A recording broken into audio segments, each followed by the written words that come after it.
A day in a life at Drop By Studios. Hi Bluedies! Today, samahan niyo kaming mag-serve ng mobile coffee cart sa isang photo studio. Ngayong araw, na-invite kami to be part of Drop By Studio yearly talent photoshoot. Matatagpuan pala sila dito sa Project 4, Quezon City.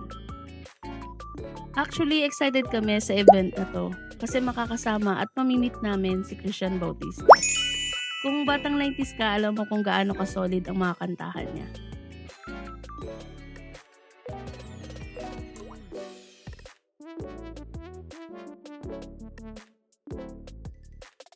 So before dumating ang mga special guests, nag-prep na muna kami, making sure na lahat ay okay. Especially yung drinks na isa-serve namin. Kapag ganitong mga event, tinatanong talaga namin yung clients kung ano ba yung mas prefer nila, yung matapang ba o sakto lang. Ina-adjust din kasi namin sa customer, pero syempre may standard procedure naman kaming sinusunod.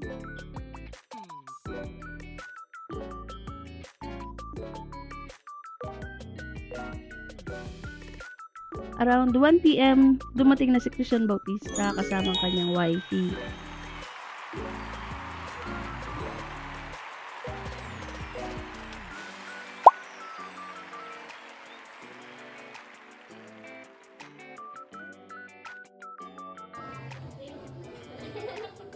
Boom, the coffee cart now. Yes. So, ano last drinks and packages right here.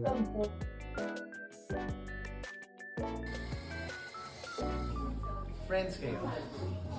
One group. Syempre, as a fan, medyo kinilig tayo, lalo na nung tinry na niya yung coffee natin.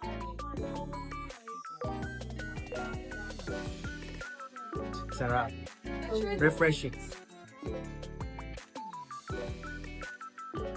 Thank you so much. Sabi pa nga niya, ang bango daw ng beans na gamit namin. 1, 2, 3. Thank you. Okay, with the group. And so happy kami na nasarapan sila sa drinks at pinromote pa nga nila yung coffee cart namin, especially ni Christian Bautista. Hey, Christian here. Thank you so much, Blue Bean Cafe, for the refreshments for today's shoot. Thank you.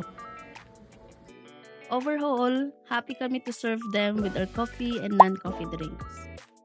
Kung meron kayong upcoming events at gusto nyo mas maging energetic, happy, and complete package yung isa-serve nyo sa mga bisita nyo, don't forget to message us and we are happy to serve you on your special day.